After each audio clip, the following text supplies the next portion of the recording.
मुंबई में खून की होली, बाबा सिद्दीकी की सरेआम दिन दहाड़े हत्या, लॉरेंस बिश्नोई गैंग ने ली जिम्मेदारी, महाराष्ट्र की राजनीति में मचा हड़कंप। नमस्कार, आप देख रहे हैं शब्द पत्रिका न्यूज। आज मुंबई में एक ऐसा घटनाक्रम हुआ है जिसने सबके होश उड़ाकर रख दिए हैं। सूत्रों के हवाले से जो खबर सामने आई उसके मुताबिक मुंबई की सड़कों पर एक बार फिर गोलियों की आवाज गूंजी जब महाराष्ट्र के पूर्व मंत्री और 3 बार विधायक रहे बाबा सिद्दीकी की निर्मम हत्या कर दी गई। यह खतरनाक वारदात राज्य की राजनीति और कानून व्यवस्था को झकझोर कर रख देती है। कुख्यात लॉरेंस बिश्नोई गैंग ने इस सनसनीखेज हत्याकांड की जिम्मेदारी लेते हुए महाराष्ट्र की राजनीति में खलबली मचा दी है। वारदात का विवरण।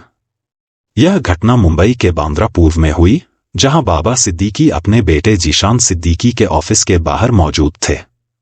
रात 9:30 बजे के आसपास 3 शूटरों ने उन पर हमला कर दिया। गोलियों की बौछार में 66 वर्षीय नेता को गंभीर चोटें आईं और उन्हें तुरंत अस्पताल ले जाया गया, जहां उनकी मौत हो गई। पुलिस के अनुसार हत्या में शामिल 3 शूटरों में से 2, गुरमेल बलजीत सिंह 23 और धर्मराज कश्यप 19 को गिरफ्तार कर लिया गया है, जबकि तीसरा शूटर शिव कुमार गौतम अभी भी फरार है। इस हत्या को अंजाम देने के लिए आरोपियों को 50,000 रुपए की अग्रिम राशि दी गई थी और वे पिछले कई महीनों से सिद्दीकी की दिनचर्या और गतिविधियों पर नजर रख रहे थे। लॉरेंस बिश्नोई गैंग का दावा। बाबा सिद्दीकी की हत्या की जिम्मेदारी लॉरेंस बिश्नोई गैंग ने सोशल मीडिया के जरिए ली, जिससे पूरे देश में हड़कंप मच गया।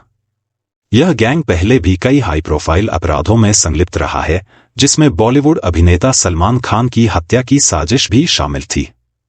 गिरफ्तार आरोपियों की पूछताछ में यह सामने आया है कि हत्या की योजना जेल के भीतर से बनाई गई थी। आरोपी शूटरों को लॉरेंस बिश्नोई गैंग के अन्य सदस्यों के संपर्क में लाया गया था। हत्या के कुछ समय बाद ही गिरोह के एक सदस्य ने सोशल मीडिया पर इस अपराध की जिम्मेदारी लेते हुए सनसनी फैला दी, जिससे पुलिस के लिए चुनौती और बढ़ गई है। महाराष्ट्र की राजनीति में हलचल। बाबा सिद्दीकी की हत्या के बाद महाराष्ट्र की राजनीति में तूफान खड़ा हो गया है। कांग्रेस के वरिष्ठ नेताओं जैसे मल्लिकार्जुन खड़गे और राहुल गांधी ने राज्य की कानून व्यवस्था पर सवाल उठाए हैं। उन्होंने इस हत्या को राज्य में कानून के पूरी तरह से ध्वस्त होने का प्रतीक बताया है। राहुल गांधी ने इसे महाराष्ट्र की कानून व्यवस्था की पूरी तरह से विफलता बताते हुए सरकार से जवाबदेही की मांग की है। दूसरी ओर बीजेपी ने आरोपियों की त्वरित गिरफ्तारी को राज्य सरकार की कड़ी कार्रवाई का परिणाम बताया है और विपक्ष से इस संवेदनशील मामले पर राजनीति न करने की अपील की है। सरकार की कार्रवाई, क्या अपराधियों को मिलेगी सजा? महाराष्ट्र के मुख्यमंत्री एकनाथ शिंदे और उप मुख्यमंत्री देवेंद्र फडणवीस ने हत्या के बाद त्वरित कार्रवाई का दावा किया है। पुलिस ने इस मामले की जांच के लिए कई टीमें बनाई हैं, जो देश भर में फरार आरोपियों की तलाश में जुटी हैं। इस बीच सलमान खान सहित अन्य प्रमुख हस्तियों की सुरक्षा कड़ी कर दी गई है, क्योंकि लॉरेंस बिश्नोई गैंग की धमकियों और अपराधों से जुड़े अन्य मामले भी खुल सकते हैं। अपराध की दुनिया का बढ़ता नेटवर्क। बाबा सिद्दीकी की हत्या ने महाराष्ट्र और पूरे देश में संगठित अपराध के बढ़ते नेटवर्क पर गंभीर चर्चा छेड़ दी है। ऐसे गिरोहों का सोशल मीडिया पर खुलकर अपराधों की जिम्मेदारी लेना और लोगों में डर पैदा करना कानून और व्यवस्था के लिए गंभीर खतरा बन चुका है। सामाजिक और राजनीतिक प्रभाव। बाबा सिद्दीकी की हत्या ने न केवल राजनीतिक हलकों में बल्कि आम जनता में भी गहरी चिंता पैदा की है। मुंबई वासियों का कहना है कि अपराधियों के हौसले दिन ब दिन बढ़ते जा रहे हैं और ऐसे में उनकी सुरक्षा एक बड़ा सवाल बन गई है। क्या हम सुरक्षित हैं? यह सवाल हर आम नागरिक के मन में घूम रहा है। लोग अब अपनी सुरक्षा के प्रति अधिक सतर्क हो गए हैं। मीडिया की भूमिका।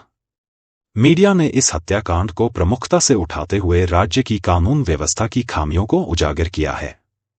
कई पत्रकार और समाचार चैनल इस मामले की गहराई से जांच कर रहे हैं। निष्कर्ष, क्या है आगे का रास्ता? बाबा सिद्दीकी की हत्या ने केवल एक नेता की जान नहीं ली, बल्कि यह एक पूरे समाज को झकझोर कर रख दिया है। अब यह आवश्यक है कि सरकार और प्रशासन मिलकर एक ठोस योजना बनाए ताकि भविष्य में ऐसी घटनाओं को रोका जा सके। क्या हम एक सुरक्षित समाज में जी सकेंगे?